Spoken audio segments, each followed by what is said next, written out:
Hope you're well. I did have a video that I filmed yesterday that I couldn't find the footage for, so that was super cute and super fun, and I love that feeling so much that hope it comes back all the time. Wanted to talk to you about a topic that was suggested to me from somebody that follows me on Instagram, just because I basically was like having a meltdown because I didn't have any other ideas of what I wanted to do, and they wanted me to talk about my fitness and like if I have any sort of like nutrition advice.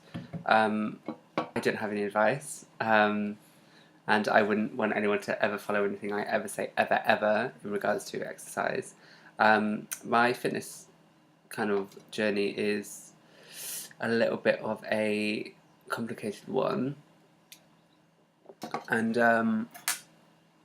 I thought I'd just kind of tell you about it, I guess, because hopefully other people might relate. Actually, no, I don't want people to relate, but I think it would be like educational for some people. Opens up people's eyes about fitness, because like for me personally, it's like you see fitness inspiration all over Instagram, and there's so many hundreds of thousands of accounts of like all of these super buff, super lean, gorgeous people, and they're like, you can do this in a year, or the only thing that's stopping you is you, and it's like, and that's all probably very true, but it's like, but for the average person, regardless of gender, it's not always the same story. If you watched my school experience video, like I was obese as a kid, like I was a big boy, so I started off my adult life to repair that damage, and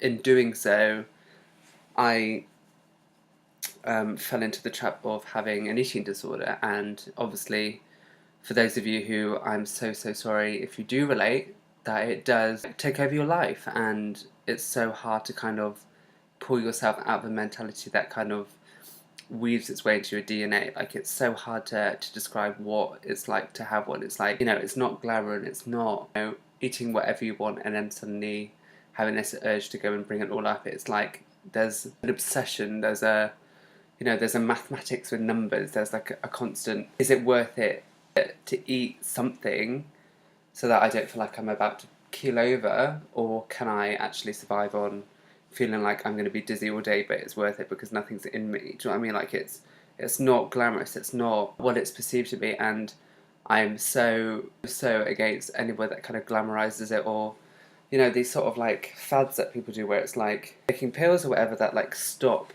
your hunger. Like, you're hungry for a reason, your body needs to eat to survive, and without that sort of instinct to do that, you're in a really bad, dark place. And it's taken a lot of work to be able to bring myself to a point now where I will eat, not necessarily always like comfortably, like I don't kind of super enjoy eating in front of people, but I will do. I will eat whatever I want within moderation, and like for some people that would seem entirely impossible, but it is possible. Like, but it just takes so much work, and I realised that I wanted to spend a lot of my 20s kind of trying to apologise to my body for what I put it through, and like try and fix the damage that I'd done to it. So for me, fitness already became something I did a lot of weight on, so I thought fitness was going to fix everything, and I was going to be looking and feeling how I always envisaged myself to. But it does take a lot of work and dedication and a lot of sacrifice. Like,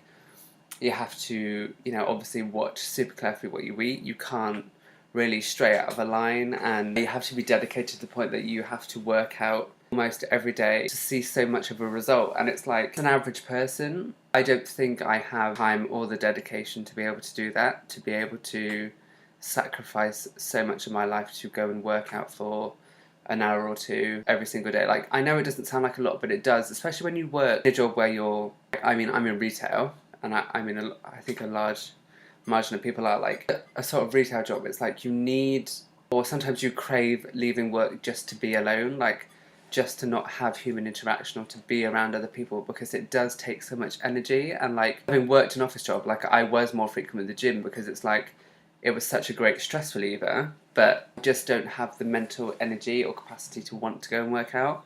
And it's like, I go through like, I think any normal person does, but I go through like phases of where I will literally work out every single day non-stop because I'll just be like, I have to do this, and then I'll go through what I'm going through now where it's like I've been to the gym in like 2 weeks, and I don't consider that necessarily super bad. I mean, it's going to be frustrating because I'm now going to go back and I'm not going to have, I'm going to have to start again, but it's also self-care to me because with the eating thing, I can take things to really unhealthy levels and I will get fixated in the wrong way. Like, I won't be motivated by performing well. It's like I'll start to fixate on something on my body and therefore I'll work out constantly because I want to make this better. I think there's a very fine line with that because you're motivated by doing well and succeeding at the gym, or you could be motivated by really bad self-body image, and that's what mine is like. I definitely have taken away from having an eating disorder is body dysmorphia, and didn't necessarily know that body dysmorphia was a thing. I just thought it was kind of like a side effect of having an eating disorder where there's something on your body which is, in a word, triggering, and it's like it's the thing that you will take away the fixation. And I definitely, interestingly, have similar fixation on my body as my mum does. And she also has a history of sort of thing, which is obviously where I think I inherited that sort of, that weakness towards that sort of stuff. So she always has a thing about her legs, and I developed a thing about my legs, but I also have a thing about my arms. Like, both of them together are really tough for me. So basically, I would go and work out and I would constantly do legs. Even if it wasn't like leg day, I would just have to do something to my legs to feel like they weren't matchsticks. And, I would have so many people go, "Oh my God, your legs are so toned, they're really thick."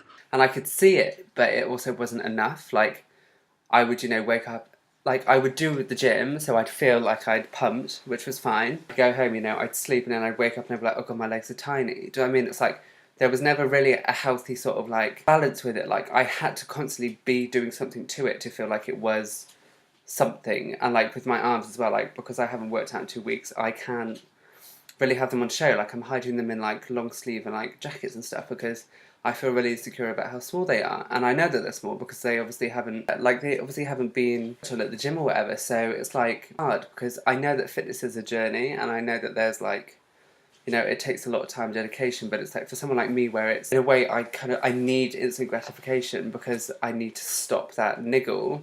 It's hard to kind of work out and not have any sort of like immediate results. So it's super, super tricky, but like, I don't know, it's so hard to describe. It's like I'm trying to find a balance where I feel comfortable going back to the gym, and I will at one point because I know I need to. Before I left, like before I just stopped going for a bit, I was finding that I was leaving the gym feeling worse than I went in, and I obviously don't think that is how it should be. Like, when I'm there, I just, like, everybody's eyes are on me, and they're not, because in reality, everybody's there to work out. Nobody gives an absolute flying fuck, who you are or what you do, because they're just there to get their pump on or whatever. But like, I felt like people were looking at me and thinking that I was small and pathetic, and that wasn't motivating me to be like, watch me pick up this, massive weight and do a set with it. It was more like I kind of wanted just to cover up and leave. So I need to I'm going to have to buy some sort of like gym stuff now, which is a little bit more covering so that I can kind of ease my way back in. But I don't know, it's just hard. It's like, I just thought I'd kind of just talk about it because I thought maybe other people kind of might get the same thing and I'm not being stupid. But then, it's so frustrating when you see guys that obviously are so ripped beyond belief, and they're posting on Instagram oh, I need to get rid of this Christmas weight, or I hate being fat, and they've got abs, and you're you don't know how damaging that really is, because there's people like me that don't have a single ab. I never will.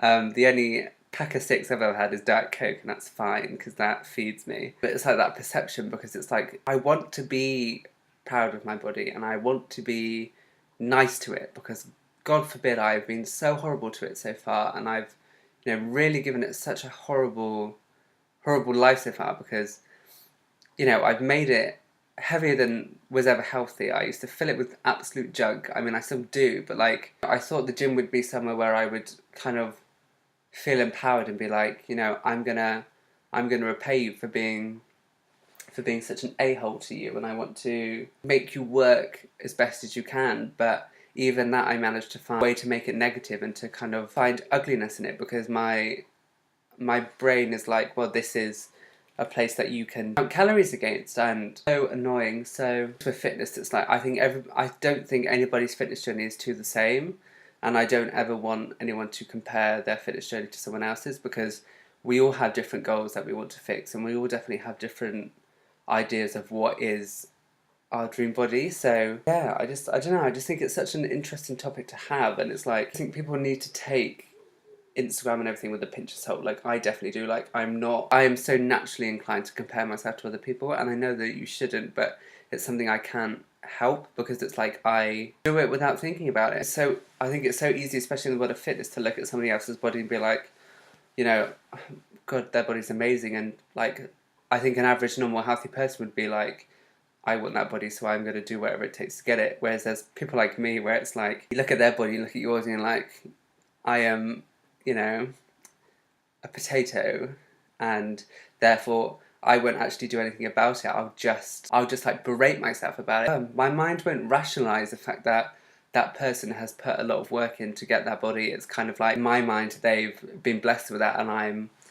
stuck with an absolute whale carcass. And it's like, just be careful with it, and don't take it to silly levels, and please don't like allow yourself to think that somebody else, because they've got a huge ass or 8 million abs, that they're better than you, because they're not. All they've done is that they've been able to really find a love for fitness, I guess, and maybe have, for their own reasons, decided that that is their main goal in life, is to have a body that they view as an absolute machine. Whereas some of us, like me especially, like, think life is too short. Do you know what I mean? Like, I'm not gonna eat chicken and vegetables for the rest of my life, because there's so much food that I've learnt to love, and so much flavours and everything that I've always wanted to taste often. So, you know, I'm not going to berate myself for ordering a pizza, because there was a time where I didn't even want to eat at all. So it's like, to me, that's progress for me, and that's something I want to celebrate. So I'm not going to allow myself to risk going back so far that I have, because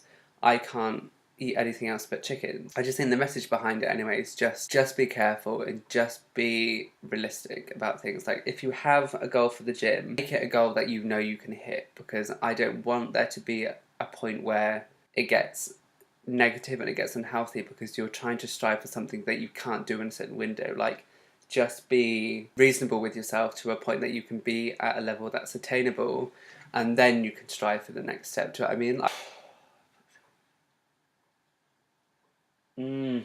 yeah, just be careful is all I'm saying.